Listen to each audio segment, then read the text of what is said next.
Hello, Recursive community. Our next guest has lived in many countries and speaks many languages, but he likes to say that he is a Bulgarian by choice. Max Gurvits is the managing partner at Sofia-based Vitosha Venture Partners. He is a board member also of BBCA, the Bulgarian Private Equity and Venture Capital Association. Before becoming an investor, Max was an entrepreneur, and he had a successful exit. He graduated as a lawyer, and his first startup offered digital legal services. Max is also a keen supporter of the ecosystem through various initiatives. Most recently, he was an active part of the Bulgarian tech community, BG for UA, raising funds to help Ukrainian people suffering from the war. Max Gurvits, I'm very happy that you're here. It's my pleasure, Irina. Thanks so much for having me. It's actually amazing because I remember when I came or when I returned to Bulgaria and I decided that I'm going to rebuild my life here, you're one of the first people that I met and who, kind of introduced me to the ecosystem. Well, I'm very happy I got to play that role. It wasn't that party with the balcony. Exactly. Very it romantic. was the famous balcony. The balcony scene. At MovePG.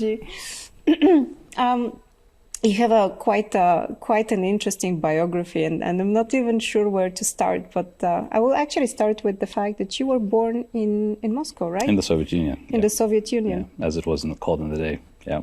How long or how old were you when you then moved with your family to... So my parents moved to the U.S. when I was 7, shortly before I turned 8. So you had your first 7 in Soviet Union? Yeah, that was a wonderful time, especially now if you look at what's going on in that part of the world. It was a time of hope. I can actually distinctly remember it as a child, this feeling that everything is changing, that every day there is something new coming, like, obviously Western cars, flashy toys. People like my dad, who was a scientist, they started being able to travel, so he would come back from Western countries with some, exciting, stuff like bubble gum or Lego toys. So that was a very hopeful time, and my parents, basically they never really wanted to leave. I think they weren't those kind of people who really wanted to emigrate. They were quite active in the in the democracy process, I would say. They were quite into this whole, like, the group of people that was really trying to change things in the Soviet Union. And my dad basically got an offer from Cornell University to go work there for a year. It's hard to say no, right? Well, I remember very distinctly how it was very sad because he would go alone for a whole year. I wouldn't see him for a year. Wow. And then, then basically it appeared that we could actually go as a family because the rules kind of loosened up by the day back in 91. We went for a year. A year became 2 years. 2 years, got extended to 3 years. And after 3 years, my parents had this decision, which was very hard to defend, especially in the U.S., that, okay, we're definitely not going back to Russia after this because that's not an option anymore. But we also would not like our kids to grow up Americans. So we would actually like to give them a European upbringing, and we would like to live in Europe, both closer to home, to their parents who were still alive, obviously my grandparents at the time, and to also, give the children a better life in Europe, which was right now it would be a very popular idea in the US. Back then in the 90s, I remember very well how they got scolded by many of our local friends. Like, what are you doing? You just got here. You just started having a life. You're taking everything away from the kids. I'm very grateful that I did not grow up only there. Okay. Why, actually? Why? How do you... Because you're someone who can now definitely make the distinction between Russia and Eastern Europe, and then growing up, but also in Western Europe, having experience also in the States. Which kind of values were important maybe to you and your family that you wanted to keep, which weren't present, let's say, in Russia and in the US? Oh, look, I don't hate the U.S. I mean, I love the U.S. It's definitely one of my home countries. I go there a lot, and I spend a lot of time there, and I grew up there. So I have no bad feelings towards the U.S., but it's definitely better to be European, right? Like, Europe is a much fancier product than the U.S. And by all means, right? We're richer. As my first job was at the European Commission. I always said, if anybody ever asks you what Europe or what the European Union is, it's very easy to answer. We are the biggest group of happy, healthy, wealthy people in this world. Wow. This is who we are. This is Europe, and it's not about East or West, it's the European Union, right? So Bulgaria is this, the Netherlands is this, Austria is this. So it's a privilege, right? And most educated Americans would agree that it's a privilege to, to be European. What kind of scientist was your dad? He still is. He's an astrophysicist. Astrophysicist. Wow. Yeah. Okay. So did you somehow, took his love for science, and did you develop in that direction? Not at all, not at all, not at all. He wanted you to be a scientist? I think he would have liked it, but no, not at all. And my family, it's very strange. My mom, or my stepmom, actually, she's a pianist, so it's very artistic. My dad also was very close to becoming a professional musician, but decided for science.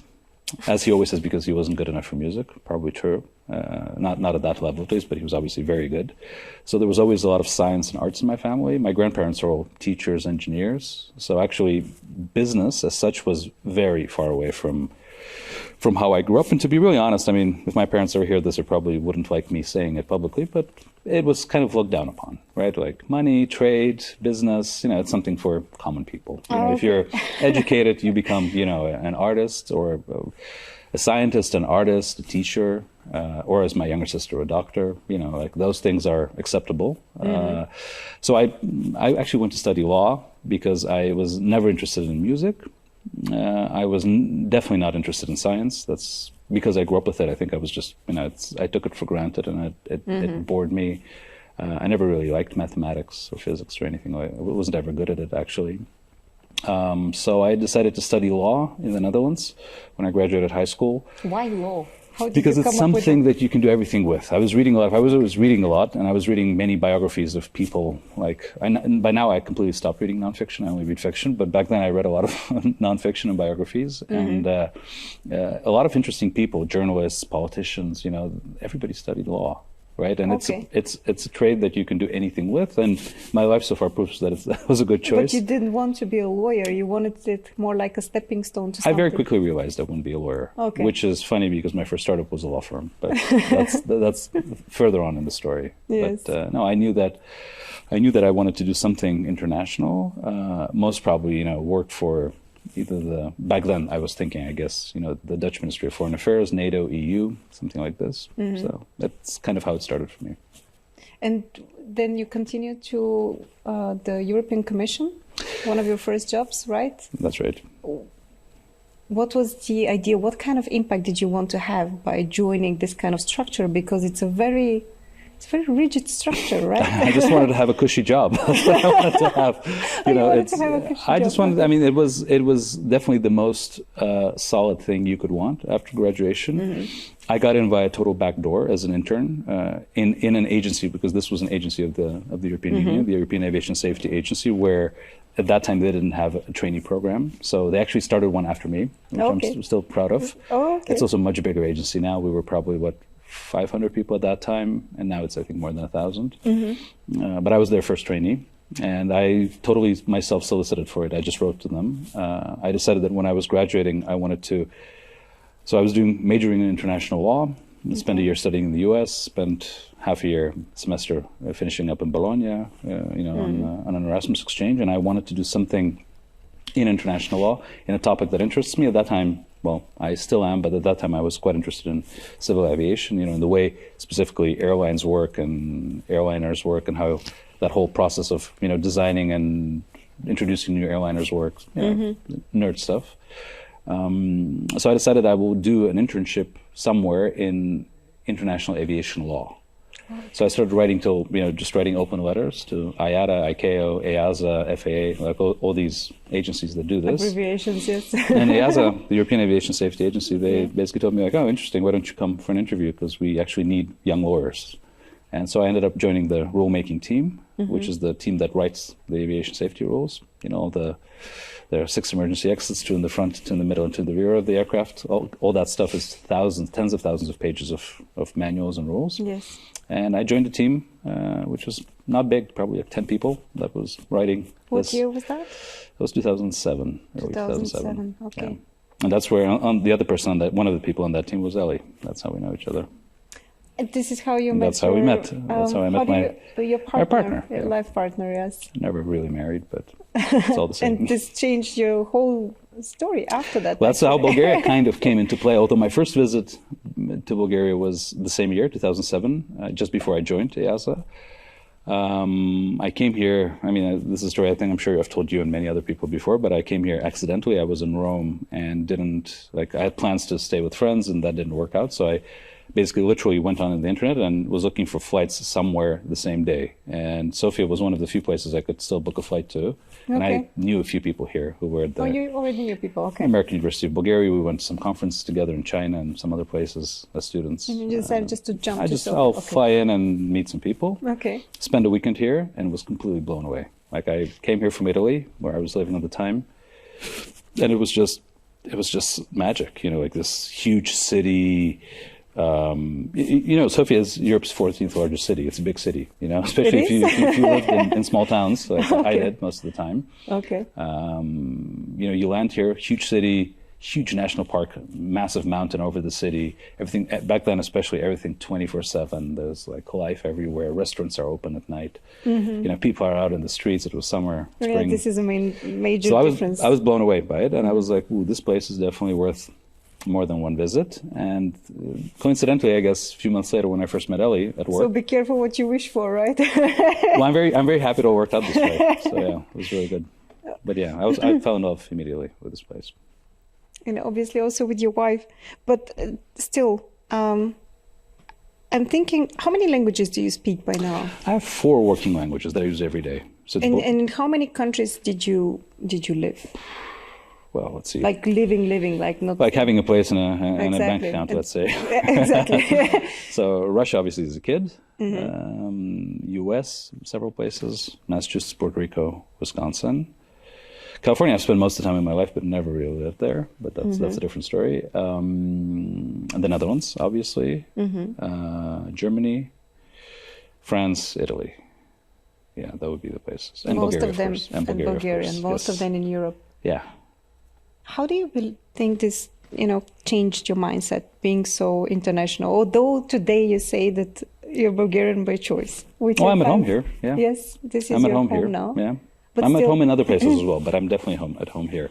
How does it change the mindset of someone, you know, feeling at home also in so many places? Because this is what I also know about you, that you just actually feel very comfortable in different countries. Yeah. You know, it's a privilege, right? It's a huge privilege. I mean, I think that nowadays, if you look at the generation of our kids, you know, many people my age, our age, have children that are growing up now. They grow up in a very different reality where it's very normal. It's very common. True. I mean, most of my friends have international, you know, marriages, this classical situation where father speaks one language, mother her language, and then the child actually speaks another language at school. Yes. And sometimes English, if English is neither of those three. That was still very rare when I was born and when I was growing up. So I definitely was very privileged to be very early on in this curve, right? So the ability to, like, people always ask me, oh, your parents were diplomats or something. I was like, well, almost, you know, not diplomats, but it's definitely perceived, and I very much perceive this privilege as something special. There are drawbacks as well, right? Like the drawback is that for me, because I grew up so multilingual, I actually very often need to process a thought in different languages to actually fully understand it. It's very strange. It's like like a cow has 4 stomachs, you know, through which it digests food. It's the same. It's the same in my mind. Like we have this conversation in English. Later on, I'll think about it in Bulgarian, maybe with you as well, and then at some point, I'll probably think about it in my best language, Dutch, and then somehow that's when the thoughts will fully come together. So it's also a handicap. Like I need more processing time for a lot of stuff. Some people will say that I know neither language perfectly, which probably is true. This is how I feel actually, because sometimes it's like I don't have the word for something in Bulgarian, and then I don't have it in German, but then I don't have it also in English, and it feels like I'm, what is the word? You're at a loss for words. But there's a trick to this, Irina. You can always sound very, very educated if you use, and I do this all the time. Well, as we say in Dutch, this and this, and it sounds really smart to everyone. It's like you're always quoting something from different languages simply because you don't actually know how to say it in this language. But the thing is that I actually feel capacitated in all the languages. It's like none of them is now working for me, where I can, blossom. Welcome to my life. That's the same here. So this is the drawback, right? So it's definitely something that has given me great ability. Do you feel like also a different person when you speak the different languages, or when you're in the States and then you're in Netherlands and then you're Bulgarian? Absolutely. Do you change your personality as well? It's different parts of my life, right? So I know that, for instance, even when I'm here, if like I think in Dutch from the perspective of of someone who grew up there, who looks at things here from kind of like that angle of a young person, right? I think about things in Bulgarian which aren't in Bulgaria from the perspective of more or less a grown-up person who is like a business person in Bulgaria. Like you think about things in those languages differently. So it's weird. Okay, it's cool, but it also takes more resources. And tell me, how did it come from I just want to have a cushy job to I'm going to do a startup and I'm going to be an entrepreneur? Because I mean, being an entrepreneur is definitely not cushy. No, not at all. No. This is something that I think about often, that I would never do this. I would have never done this with the knowledge I have now. As the person who I was back then, right? So I wouldn't say that I would never do it again, because it's an amazing life. I love the way things turned out. I really enjoy being who I am. Always have. It's a personality trait, I think. But had I known back then, as a 25-year-old when I started my first startup, I would definitely not. And that was the legal startup. That was the legal startup, yeah. So anyways, so what happened is that after I left that job at the European Commission, which was very temporary. I mean, they were trying to get me to stay, but I did a really smart thing by leaving. Because otherwise you would have been like institutionalized, I guess. I would have. Well, I think Ellie was a big reason. I wanted the relationship to work, and I already back then knew that if relationships at work don't work. So I think it was smart to leave. Got a job back in the Netherlands with a large corporate. And at that time, I started living together sharing an apartment with a friend from uni who just graduated, started working as a lawyer in Amsterdam. We were both, from the law school. And we started getting these ideas about stuff that we could do. And, long story short, basically, we started doing like simple legal stuff for ourselves, for our friends. Then did a little website about it. Actually had someone in Bulgaria code the website. Cool. still a friend of mine, very close one. From the one came the other, and we had this we started this online shop for small, simple legal services. Then expanded it. Then we built this workflow for lawyers to come in and work on cases together, like independent lawyers on cases that were actually managed by us. It was like an Uber, I guess you could say, for legal services. Okay. This was back in 2008. It was crazy. Wow. And it worked out. It was a very classical startup story. We had all the ups and downs. We had all the friendships from university that all went to shit, basically, the smithereens, I should say, the nice word. Went up and down and up and down. At some point also we were basically forced to sell it. So it was an exit. It was a nice one, but it was definitely traumatic. Basically some of my co-founders and some of the investors all started playing everybody against each other. And it could have been a bigger story, but it was okay. It was a great first experience. And given how, like every startup, it was such a train wreck, I think it could have been much worse. We could have just, gone bankrupt. And that was the time when you got fascinated about the startup world, I guess? To be honest, the fascination maybe came later. I remember very well, when I was doing that, I was only thinking about my startup. And of course, sometimes looking at Silicon Valley in London and thinking to myself, because in the Netherlands at that time, there was no startup community whatsoever at all. Did people know what a startup is? Not really. There were a few people that built some stuff. Like there were maybe 10, 20 angel investors. There were no funds. There were maybe 10, 20 angel investors, people who had built the first Dutch, internet businesses, like in every country. That was already happening. So that early was that. There was, one guy who built the first network of Wi-Fi hotspots and sold them to the telecom company. There was one guy who built like the local Google directory of, whatever shops, whatever it was. So there was that community. We raised money from a few of those people for our startup. But at that time, I was only thinking about my own work, my own company, and just, taking these sideways looks at Silicon Valley and London and kind of thinking to myself, like, well, it's definitely would be interesting at some point to do something there. Obviously thinking at that point, as every startup founder does, that, well, this will become very big and then I'll move there or I'll sell this and do something there. And that's kind of how it happened. But only after I sold that company was I really, that's when I started thinking to myself, okay, I want to do this again, but this time around, I don't want to do everything myself. I would actually like to work with several other founders and help them along. And I wasn't at all thinking about VC or accelerators or stuff like this. I was actually trying to find a way to do this. I was reading about startup studios, met some people who had these like little IT companies that spun out products. So that's the kind of stuff I was thinking about. And then, that's how Bulgaria came into play. I knew for sure that I'm not staying in the Netherlands because just been there, done that, want to explore something new. Ellie at that time was living in Paris, where I stayed. I spent a lot of time with her there.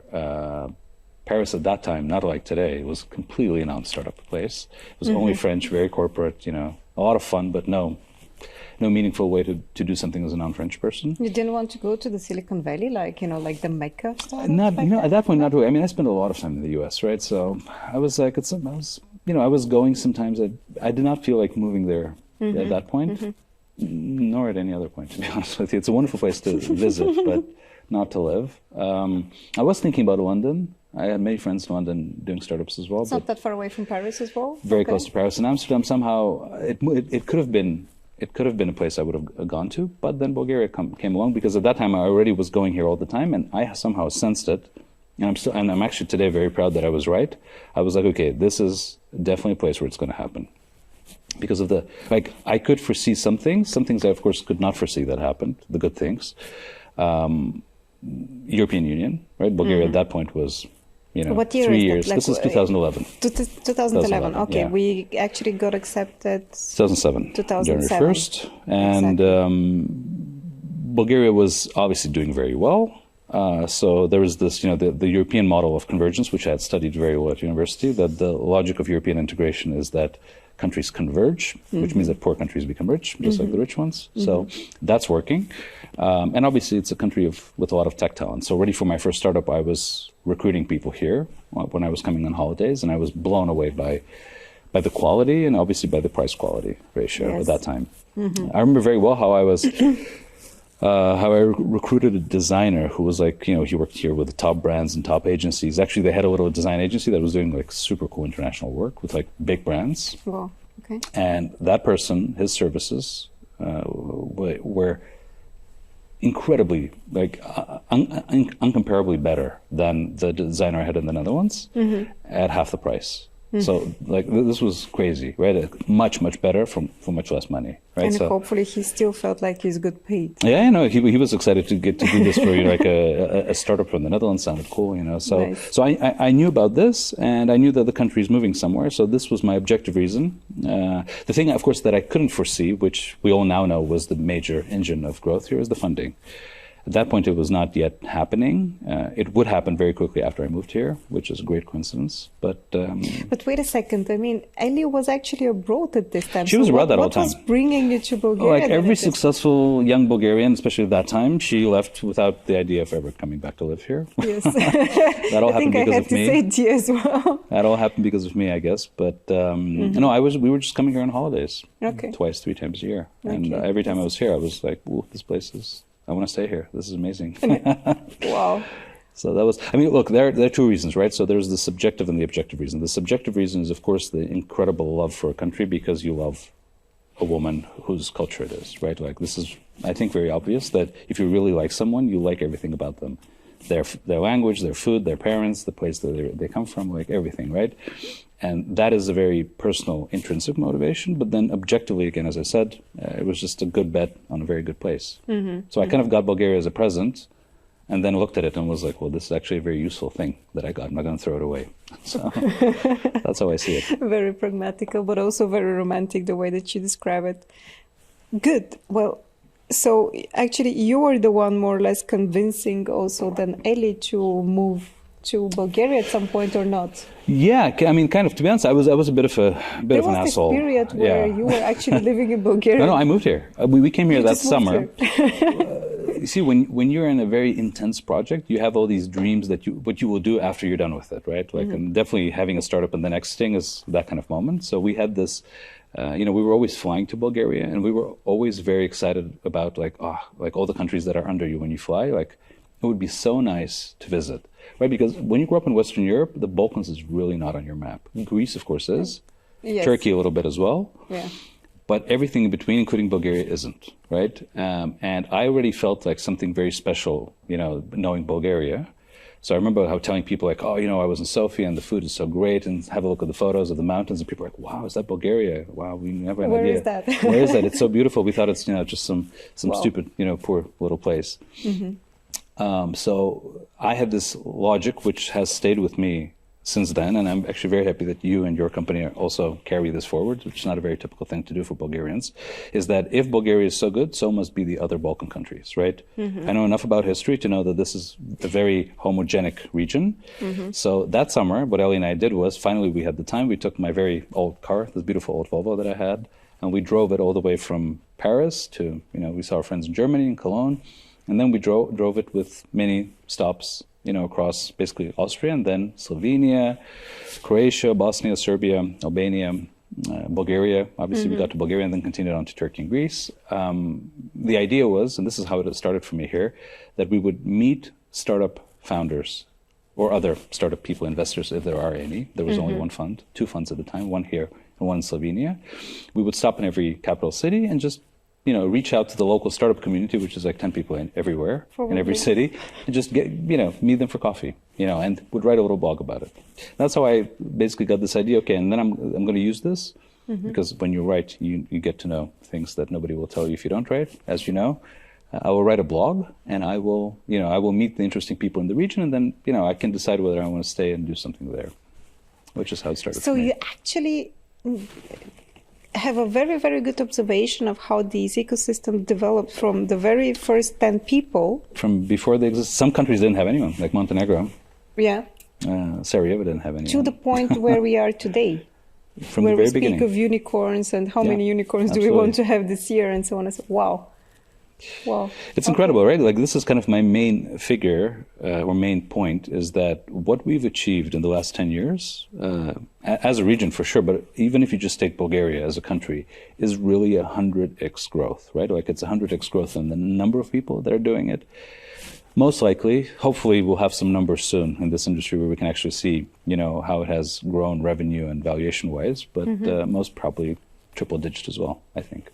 Factor. Right, and how did you imagine your role will be back then in the days where you were just, you know, touring with Ellie, writing your blog? How did you? I was thinking, to be honest with you, what I was thinking of doing is, I had, obviously, as anyone who was into startups, and especially as someone who has recently, you know, just got out of an operational role, I had all kinds of ideas that I wanted to validate, product ideas, you know, product ideas, team ideas, technology ideas.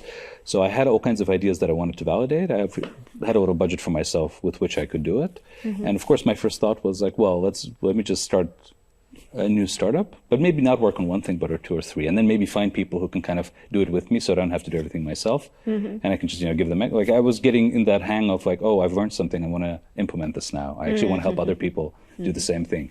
So I was really thinking about, definitely wasn't thinking about funds, VCs or anything like this.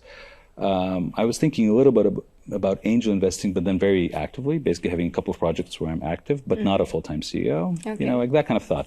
That was my thought, and that's how I stayed here. And then basically, I mean, if you want to know what happened then, is that's when the funds started happening, and suddenly I was one of the very few people who was here, who had this kind of experience, who was sort of foreign, you know, sort of local already, getting local.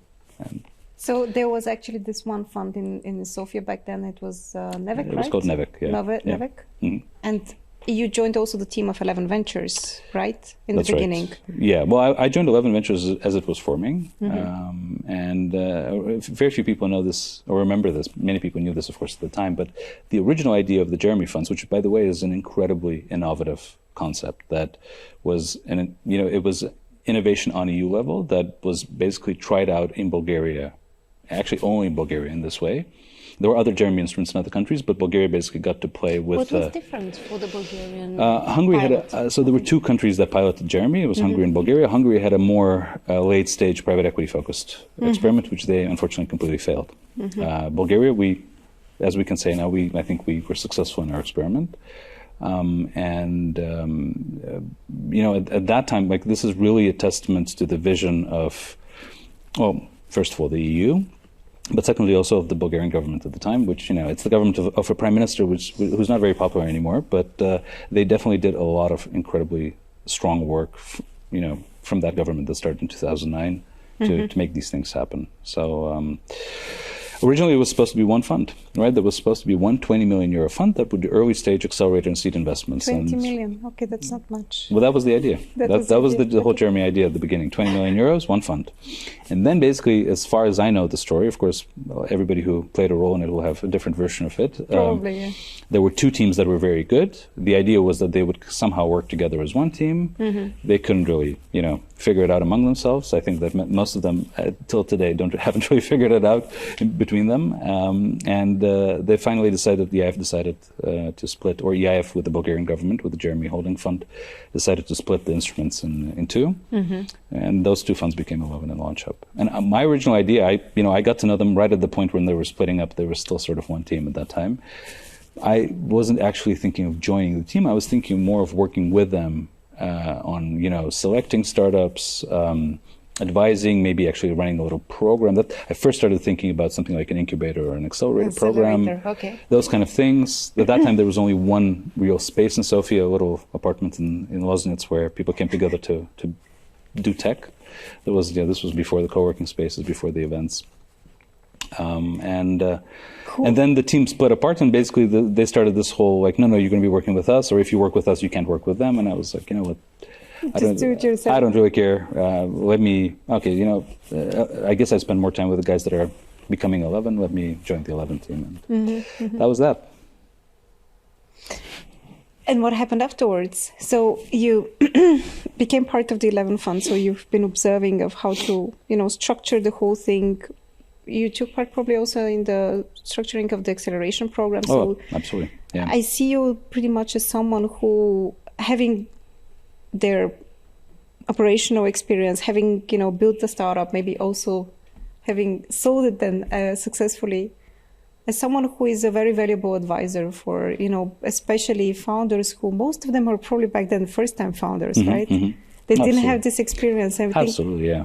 So I think entrepreneurial mindset and entrepreneurial path is now fascinating for many, many young people. But back then, was it like it? Did people actually want to? No, I don't think so. If I remember correctly, in the beginning, there was this big fear. I remember it very well when we structured the program and opened our first call with 11 and Launch Up at the same time, that there was this fear that nobody's going to do this because I think this is true for everywhere in Europe, but especially in Eastern Europe. The shining career path you would want is to have a corporate job at a Western company, right? The corporate job in a big, nice Class A office, right? That's or even be an investment banker, or go to London, be an investment banker, or even if you stay here, but work for a Western company, for headquarters of a Western telecom bank or whatever. Yeah. Those were the things that were the desired jobs for graduates, right, or for young people.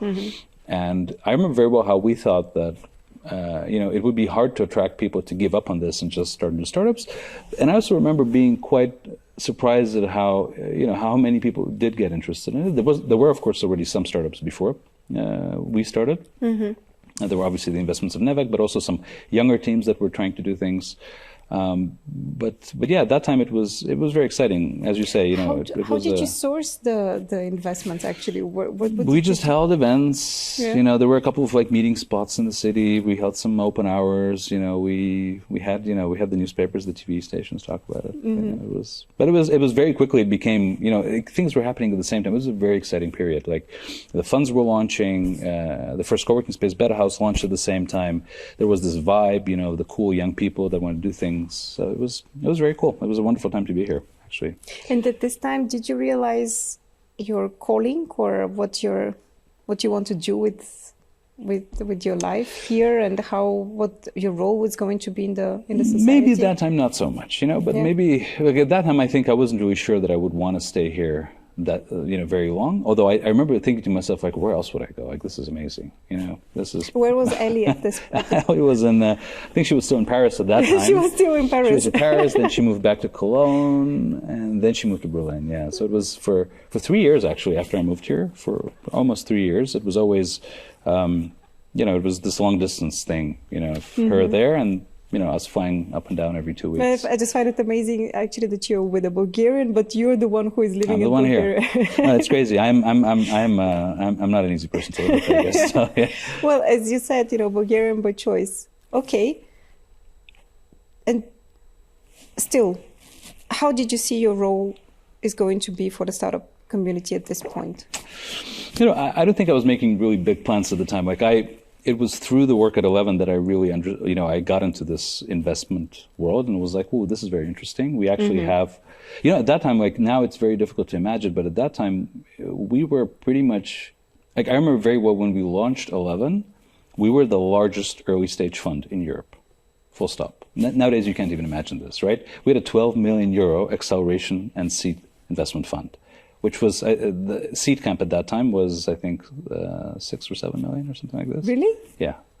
Wow. We were very big. And I even remember at conferences, I think we now have a great name through other things, but definitely it's not as wow. This news of a fund like this starting in Bulgaria is definitely, at that time it was a splash everywhere in Europe. Look at a little unknown Bulgaria. Look at what are they doing? What is this? Crazy, right?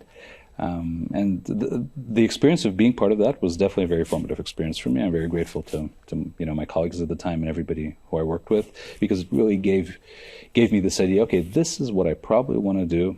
Probably the rest of my life. Build ecosystems and empower people to build things and become better versions of themselves, basically over a long period of time. Already then, I remember deciding to myself that this. Quick and dirty, build it, sell it, exit, move on, next thing. This is not my thing. I've already played that game a little bit with my first startup. Now I want to do something that, a project that can last decades, basically, to build an entire platform, an entire society, an entire economy, if you want, of people and businesses.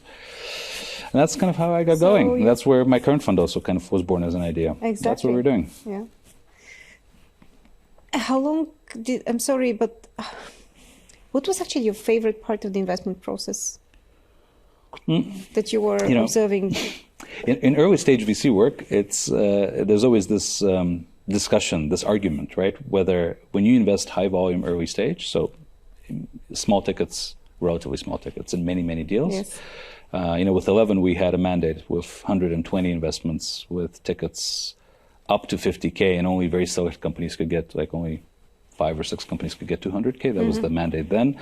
With my current fund, with our fund, Vitosha, we have a mandate to invest in about 100 companies, from small tickets, which are a minority, 50, 30, 50K, all the way up to $1 million. Most of the deals are 200,000-300,000 euros. But it's still small. It's still seed stage, right? Yes. When you run such a fund, you basically, and this is the argument, that I started with, that you always have is when do you actually have impacted what the companies are doing?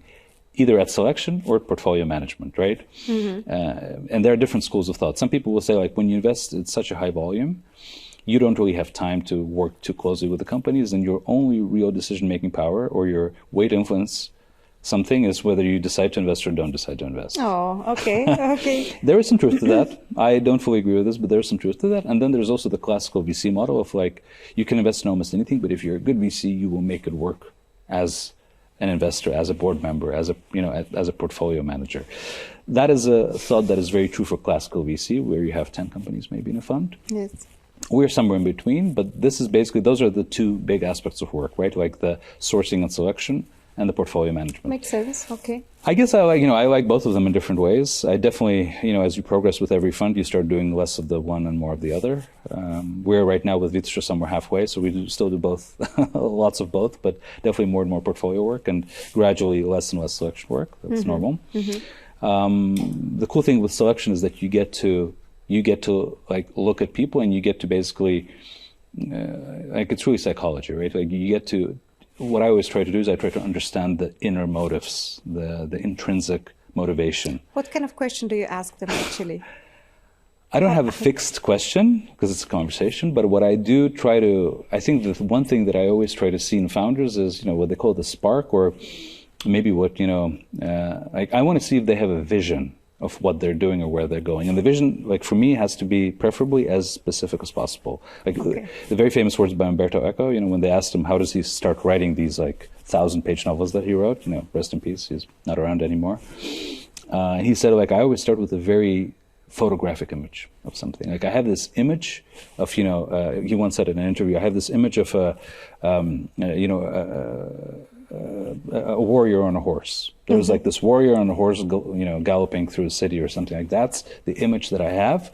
And it's around that image that the story starts developing. Like, where is he coming from? What is he doing? What's his... Oh, it's interesting. And that's kind of what I want to see in founders. I want to see that vision of, like, and I try to ask this in different ways. Like, so, where are you going to be in 10 years? Like, what exactly led you to do this? Why not something else? But you always try to get that sense of, like, the big picture. Like, what is it that you're building? And sometimes, like, if the conversation isn't too smooth, I will ask it directly at some point. It's like, what is it? If you close your eyes, like, what are you seeing in 10 years?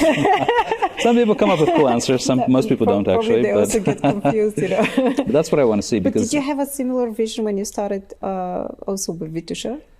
Yeah, with Vitosha for sure. Yeah, that's not my first. What was the image? What was the image when you started? The image that I have, this is okay. I'll share some kind of actually intimate thoughts here. My colleagues know a little bit about it, but not many people outside my office. Like, look, for Bulgaria, the question is very simple: do we become a Greece or an Ireland? Mm-hmm. Those are, I think, personally, this is my personal thought, the two economic models that we can chase, which both are very good, actually, right? Greece is the more regionally traditional one, where we will focus very, very heavy on tourism, on our great food, on our weather. Not that much stuff will change societally, but we'll still become a wealthy country simply by capitalizing on more classical things, and also being very innovative with some things like food, because what Greece did with food is amazing. It's a global brand, right? So there we have endless opportunities of growth.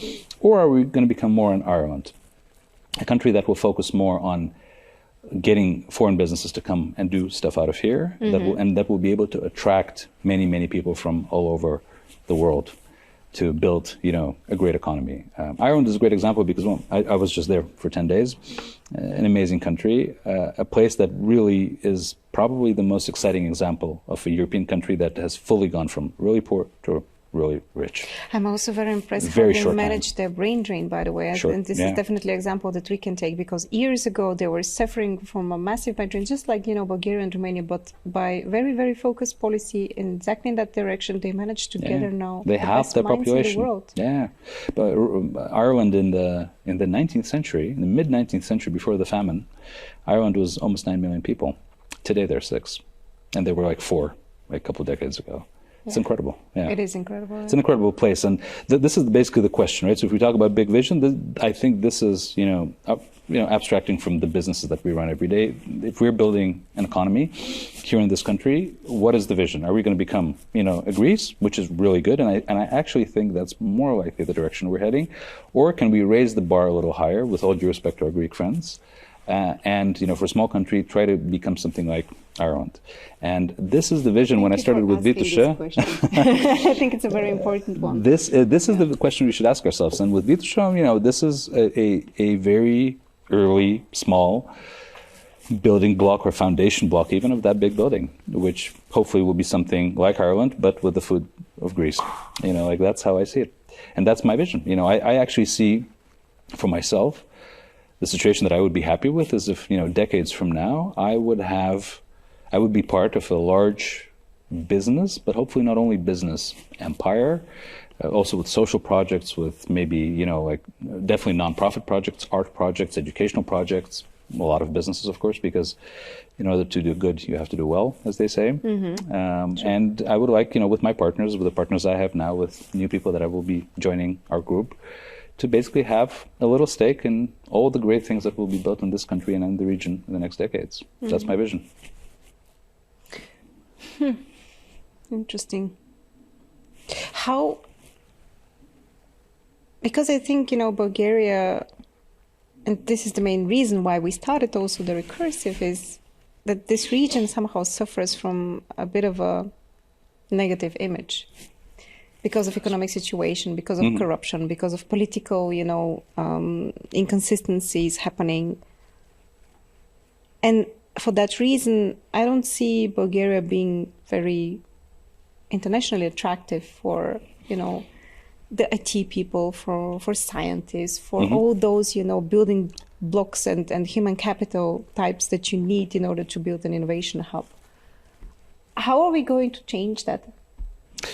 And which are going to be the main, arguments to convince someone like you, that I want to be Bulgarian by choice, or I want to have my business here. And that's a very good question. I don't actually know how. I think we have to try different things. Definitely, what we need is exactly what you had in your question.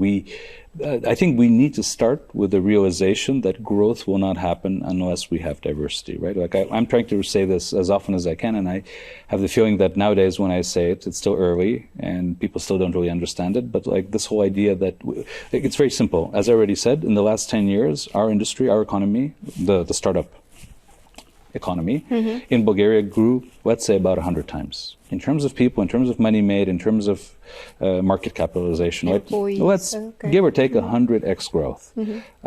Even if we want to, forget about 100x in the next 10 years, that's really too crazy. But even if we want to 10x it in 10 years, which I think is a great goal, it would be amazing, right? Right. Imagine we have one unicorn now, have 10 unicorns in 10 years. I think that's a reasonable goal. It is definitely a reasonable goal. If we want to do that, we can never, ever do that with the people we have now. And it's not about bringing the Bulgarians back from abroad where they're studying or something. Like, we need to fundamentally become an attractive place for people to come.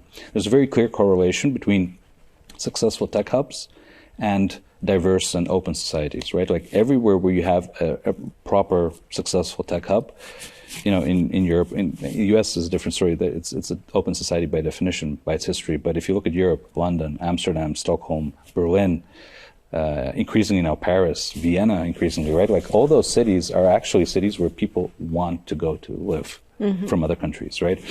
So there is no way that we can do this without working on Sofia becoming this kind of place, right? And that's why it's so important what you guys are doing, like working in the region, telling the story of Sofia to the other countries and telling their stories to us, so we can actually start networking together here. But it's very important that we attract people from not just the region, but everywhere in the world, all of Europe and outside, to come and do things here, because otherwise we already don't have the resources. We already lack people here. I think it might become now even harder, especially with the fact that the work from anywhere situation is becoming increasingly more popular. So now even, the brightest minds in Bulgaria can work for probably much, much better salary somewhere abroad. So we will be competing on our salaries are, for some things, we're starting to become more expensive than other countries. So the salaries part, I think, is good here. Yeah. We just have to be much more, we have to be more active. It's a bit of a self-fulfilling prophecy, right? It's very difficult to be attractive to newcomers when you're still quite monocultural and homogenic, right? So it's a gradual process, right? But I think that at some point we will reach the tipping point. I see it already happening slowly. The amount of foreigners living and working in Sofia now compared to 10 years ago or 11 years ago when I moved here is was just about massive. to ask you. Okay, and did you ever feel somehow excluded? No. Tell me about the welcome culture of Bulgarians. Really honestly, yeah. Honestly, Bulgarians have this, like most peoples that don't have too many links with other countries, they tend to be very shy when they're around foreigners. That's the thing that I remember very well in the beginning when I started spending more time here, is how people would get a little embarrassed of your presence, especially if they know you understand the language. They'll be like, the conversations would be shallow and short usually. Not because they're rude or they don't like you because you're a foreigner, more like because they're a little embarrassed. It's like they want to make a fool of themselves. Speaking English, for instance. For instance, yeah. So there's that, but again, I think that we are slowly reaching a tipping point. Like if you look at how international Sofia has become in the last few years, this is a trend that's continuing, right? There's, by the way, a way to look at it that I only recently realized through the whole refugee crisis, and as I started learning more about the refugee problem. One of the crazy statistics that we're dealing with now is that by 2030, there are expected to be many more. So 2030 is supposed to be a tipping point in the number of climate refugees versus political refugees. So at some point we expect crazy numbers. I think they expect even by 2030 already, or by 2050, the UN is expecting 1 billion people to be climate refugees in this world, right? if you ask yourself, when are they going to come? I think this is very much a place that they would want to come, right? Bulgaria is completely underutilized. The time when Bulgaria will be unbearable for living is still further away in the future. There are many other countries that will become unlivable before that. We're high. We still get a lot of water, and we have a lot of water. Bulgaria is the largest, has the largest water reserves on the continent of Europe, right? So it's freshwater, mineral water reserves. So it's incredible. We have water, we have food, we're high. This is definitely, and we're very underpopulated. So I think this is definitely a place where people will come to, not even without looking for better work options, as a more livable place. So that I think we're good. I hope that we'll manage to prepare in time, at least mentally, for becoming a bit more multinational society. Yeah. We'll see. It will gradually happen, I'm sure. Okay, but coming back to the ecosystem, so you mentioned this is one of the things that we need to change, or we need to accept, that diversity is in a very strong correlation with innovation happening. Absolutely. Right? What else would we need in order to get to, let's say, to this very, very realistic goal of 10 unicorns in the next 10 years? I think first and foremost, getting the best talent to build them, right? So we just don't have the talent right now. Like if right now, we're at a situation where money is almost unlimited. At least early stage money, right? There are problems with later stages of funding, but money always follows opportunity. Like this has been a global phenomenon. If there is a lot of opportunity somewhere, money will come, as it is coming right now, right? So investment, like this whole conversation about, but we don't have money. Like in Bulgaria, thankfully, you don't actually hear it much anymore because there is a lot of money here. But 10 years ago, today, I'm sure, as you travel the region, you still hear this in many Balkan capitals or cities. Yeah, but we don't have funds here. We don't have investors. We don't have money. I still wonder why is it being said, because actually there are more and more funds being open, and there are also more and more paths already established for local founders to fundraise internationally. Absolutely. More and more funds looking into the region. So I wonder, why should that be mentioned as a challenge? It's an old way of thinking that takes time to lose. Actually, the main challenge right now, the way that I sense it by working with companies, is talent. Absolutely. That's what I started my thought on. The money is not a problem. As you said, you want 10 unicorns. Like let's say, if I give Bulgaria today, if I bring from somewhere, I don't know how much money do you need for 10 unicorns? Billions or something? 1 billion, 2 billion, 10 billion? Here you are. How are you going to build 10 unicorns? Right? With what? With whom? This is the big problem. We need to be more open to talent, and we need to get more into the idea of basically getting people to build their companies here, and even if they're not Bulgarians. How do you advise, the startups in your acceleration program to go about that? Well, it's a very good question. People are recruiting. I guess we have more and more people working at our startups that aren't here, or at least I'm seeing more and more non-locals, usually remote, but sometimes they start coming here. It's totally okay. At some point, it's fine to move a part of the operation of the company somewhere else, right? Like if something that starts here and then goes public on the New York Stock Exchange and has a big office in California, it's not going to stop being Bulgarian, right? Yeah. I think Telerik, before they got acquired, also had their official headquarters in, was it Dublin or US somewhere, or wherever. It doesn't stop being a Bulgarian company, right? So, but people do go abroad to look for talent, right? And I think that what we should do is we should emphasize more on the stories of the successful Bulgarian or Bulgarian origin startups that went out and started growing internationally, but always brought back the value, opening offices here, hiring people here, moving also international stuff here. Like Lean Pump did this, Telerik did this. More and more of these stories. I'm pretty sure Nexo will be doing this. I think actually the seat of the company wouldn't matter that much, as long as there are different kind of ways and vehicles to bring certain amount of the value back to the country, because this is how you recycle it, and this is how you start investing it in the next generation. And this is what we also see right now happening, is that from all those first successful founders, these are also the ones who are going to be now, LPs in the funds, and they're going to be also the angel investors. This is, also a missing link at this point. I think we don't have enough private money in the funds.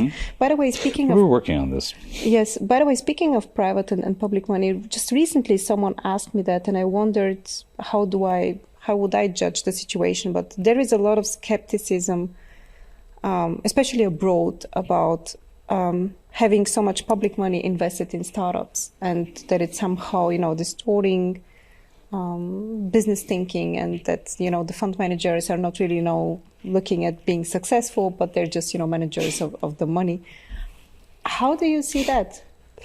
I mean, look, I think that it's a very, very solid model, right? It's a model that's proven.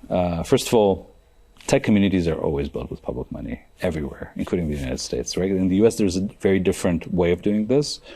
Silicon Valley was totally built with public money, right? But it was built through technology orders, right? Like the government would need weapon systems, and would have a way of having this. Like even today, a huge part of the Silicon Valley startup ecosystem still works for government-related projects, but it's done via several steps. There are certain tenders that certain corporations win. These corporations then acquire startups. It's still very public heavy. And in the beginning, it was 100% 100% based on technologies which were originally designed for public or usually military use, right? Okay. In Europe, we have a different system. In Europe, we're more following the model that was tried out in Israel, where we basically specifically give a little bit of money to fund managers, public money, to run as if they're a private fund. So it's be a private fund, but the money comes from government sources, and then give it several generations to repeat. And then by some point you increase your volume and you start making some money, and then you start paying with that money, and you decrease government participation. This is the model that we're playing. The simple answer to people who are critical is that it's too early to say, right? It's just too early to say. It's definitely, you can't say it's not successful because it's too early for that. Some things look like early, careful, cautious successes, but it's still early. So that's the real answer. It's like, don't hate it. It's still early. But there is something also that we've been discussing with you before, the spillover effect, and then I think this is something that cannot even be measured in the numbers. Maybe a specific study can be made about it. Seeing all those founders that received money by 11 Ventures, for instance, and also by Nevek, and then later on also Launch Up Ventures, many of them probably didn't succeed. I don't know who has the numbers. I would be curious. Yeah, let's see. The first 11 funds should be up for maturity somewhere right about this year, maybe next year, right? So the 10-year period, which probably got extended as it usually does, but it should be running out at some point. So at some point, they should actually close the first funds and put out a report on how they worked and what happened there. Most likely, you will see that, very, very very few successful companies. Well, of course, because you were also kind of, educating founders of how to be entrepreneurial in the first place. I don't think that we have this thinking and this kind of mindset after so many years of communism or socialism or whatever you want to call it. I don't care. It is something that we still needed to grow and to raise here. But still, what I find curious is that some of those founders, they continued on this path and they founded maybe something else, and maybe it wasn't even tech. Absolutely. This is what happens all the time. I mean, look at the government here or the parliament right now. There's so many people there who have been in startups, right? I mean, the prime minister, currently, caretaker, the prime minister, the minister of finance, the minister of digital government, the minister of transport, you could say, the minister of so many things, right? The deputy ministers, like many of them, they were all founders of usually tech startups or fast-growing companies, fast-growing startups, right? So that's definitely a big plus. But that's an interesting so you aspect have the government, as well, but also if you look at the private sector, both the small businesses and the corporations, they're full of people. Like I've always thought to myself, as a measure of success, like if you look at the first 11 fund, it's give or take 1,000 people that went through it as founders, employees, interns, even people that somehow at some point, even if for a short time, worked at companies funded by the fund. Probably around 1,000 people in total. Like if you look at where those 1,000 people are right now, that's actually what you should look at when you analyze these funds, right? Like what are these people doing? Like if these people have completely turned away from entrepreneurship, from Bulgaria, from making change here, then the critics would be right, we lose. But I don't think that's the case. I think it's actually exactly the opposite. I think by, empowering them maybe just with the money, it kind of, raised also their thinking in a way that you start believing that certain things are possible, that you can actually make them happen, that you have to play a proactive role into that, because isn't that what entrepreneurship is all about? That's what it's about, right? Like again, I think what we're doing here, and maybe this is a very grand statement, and let's see when we watch this interview in 10 years whether we will cringe at what I'm going to say right now, but I really think that, there are alternatives to this like very fast growth or nothing venture funded uber growth, which isn't backed by any real market characteristics that we've been seeing definitely in Silicon Valley since the Web 2.0 period began almost 20 years ago now, and which now finally is starting to come to an end. As all the international VCs are saying, it's not about growth, it's about profitability. I think that that's kind of the model that we have here, right? We are not, we're not trying to blow things up and compete for gazillion valuations or to build the next company that destroys entire industries and then, basically goes bankrupt or something. This is not what we're doing here, right? We're gradually, slowly but surely building capacity. And, I've had these conversations with some people who are either new to the industry or aren't used to thinking or have been reading way too much Silicon Valley, blah, blah, about but what's the ROI of a fund in Bulgaria? What's your ROI? Like, what can investors, look, our ROI is that this place will be a much more interesting place to do business in 10 years from now. Right? So the way we use our money now is that we invest in talent. We make sure we all have enough money to live, normal lives and grow as professionals.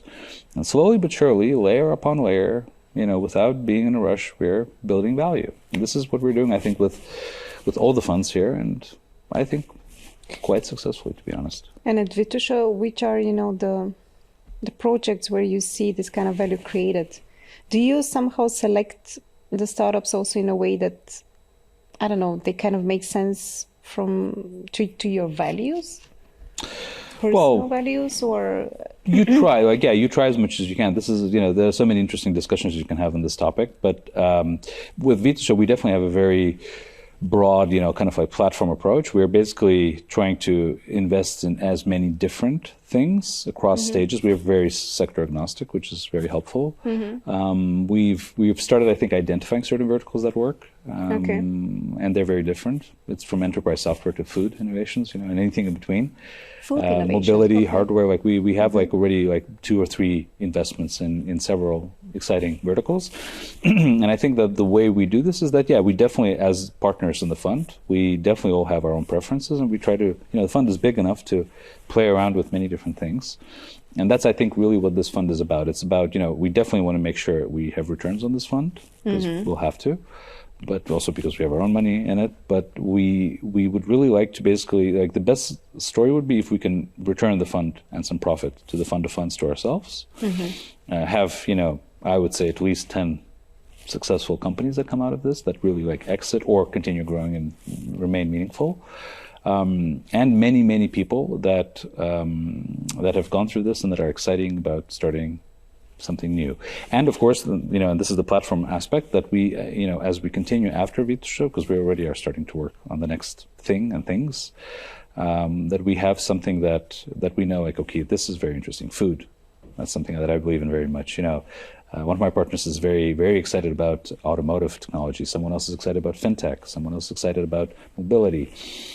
Hopefully we can actually say in a few years that, those were verticals that were worked out well. And this one totally didn't. That's how it's always going to be. Yeah, of course. But as long as you diversify your portfolio in all investment matters, then you're kind of a bit on the safer side, not putting your all eggs in the one basket.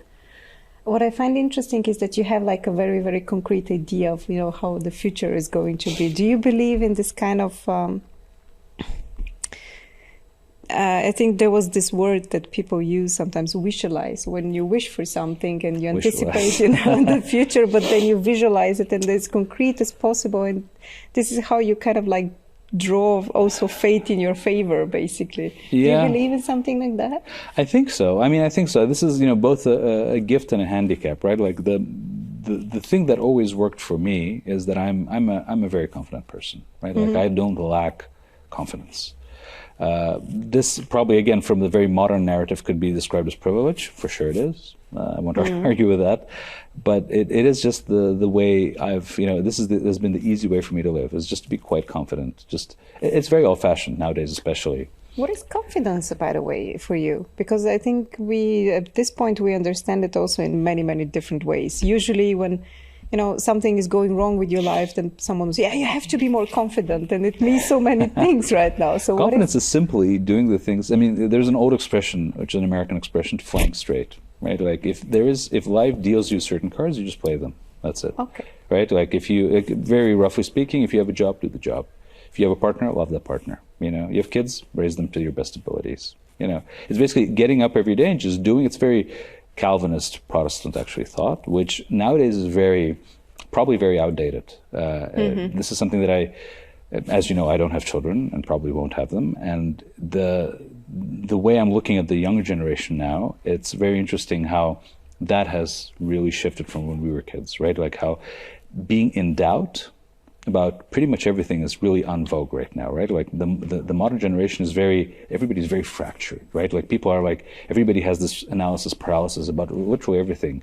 What am I going to do? Where am I going to live? Who am I? What gender am I? Like what am I identifying with? Which values do I subscribe to?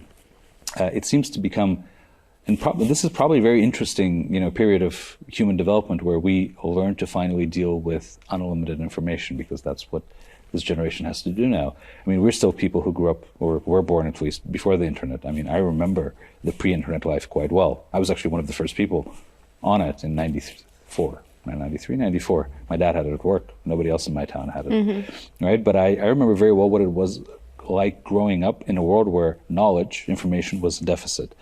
The new generations definitely are growing up in a different world, and that's why I think being confident for them is extremely hard. For us, or for me at least, it was much easier because you get up and the stuff that's not there, that's the stuff that there is. There isn't other stuff. You just have to do your thing. And it's very old. I sense how with every passing day, this attitude is becoming more dinosaur and more old school, but I don't think I'll change anymore. Well, it sounds very wise. I mean, I wouldn't necessarily call it confidence, because this is, the art of being content. I remember once I was reading an essay about the difference between being content and being happy, because happy is, the euphoric state, but you can't really require from life that you're going to be happy every day. But what you can do is be content every day. So I guess maybe you have this kind of talent, which I definitely admire, because I think I caught up a bit from the later generations where we all started feeling like life is not good enough and I'm not good enough and this is not good. It's like this, it is never good enough. There is always something more, because the that out Instagram there. Effect. Yeah, absolutely. So I guess this is where we can start learning from you guys, how to be content in this information. You just got to do what you got to do. And I think that's. I think also for entrepreneurship, and this is also maybe a strange thought. It's a thought that I actually started developing quite recently. But the most important thing, in work or in teams, perhaps, is. It's a strange thought, but it's servitude, right? Like that concept somehow got lost, I think, over the years, and especially as the startup community grew, and our role models in this community are pretty bad, right? Like the general role model of a tech founder is basically a socially awkward misfit. The misfits were celebrated because of Steve Jobs, right? Like this whole thing that you're celebrating psychos, basically, or people that have I call them high-functioning sociopaths. High-functioning sociopaths. There you go. I didn't even have to say this. Like yes. You're basically celebrating the incredible cult of personality, the incredible cult of toxicity in relationships, like all of that stuff. Hustling like it's all about me. It's all about the founder, the CEO that makes millions. Screw the teams that get laid. Like look what's happening now, right? Like everybody was raising crazy money last year. Now everybody's firing people. It's crazy, right? Like, why are people being let go in an economy where there's a desperate need of people everywhere? Yet in the tech sector, everybody's firing because they overhired, right? Like this incredible, again, focus on ultra growth and the personalities that go with it, right? Whereas I actually think that if you look historically at the history of business, okay, maybe I'm fortunate that I'm Dutch, which is, the country that invented the modern corporate form. That's where corporations started famously. And that's, the first country that actually had a system that resembles what we have today. The corporate business structure of, like private companies, public companies, et cetera, I didn't know that, That's all Dutch. I mean, Holland started as the first place where it all began. Okay. Maybe it's from there, but like this idea that building a business, it's really servitude, right? Like in any successful business, it's very simple. You have to always put other people first, right? It's not about you. If it's about you, go get a job. Then it's all about you. Right? If you're building a business, it is about team, first and foremost, clients, shareholders, and only then yourself, right? And it's actually a very easy recipe if you think about it. As long as you take utmost care of your team, your clients, and your shareholders, everything will be fine. Like even if you go bankrupt, if you treated people well, you'll start something new with them, right? It's actually that simple. Always put yourself last. I was searching. I was thinking of a wrap up of the conversation, but I think you just gave it. Thank you so much for putting that into so many simple words. Wow. Max, we are out of time, as always. It went too fast, as any conversation we have. Yes, we can still continue talking probably a lot, but I wish you all the best with Vitosha. I think you are building something which is very interesting, and I like this international crowd that you gathered around you, because I think this is what we kind of miss, this, as you say, bringing more international talent to Bulgaria, working with more international, probably also VCs, and, finding our place in this. Team of 10 people and 9 nationalities. That's Vitosha Venture Partners. It's amazing. Wow. Okay. It's a pleasure being here, Irina. Thank you so much. And always glad to be part of whatever the Recursive does. I will see you around. Yes. Tune in next week for the Recursive podcast. Irina meets with the investor and partner at LaunchHub Ventures, Irina Dimitrova. Using your product, but ideally also paying for it, or like. So they are actual customers. Yeah. So you are really solving a pain for someone. Okay.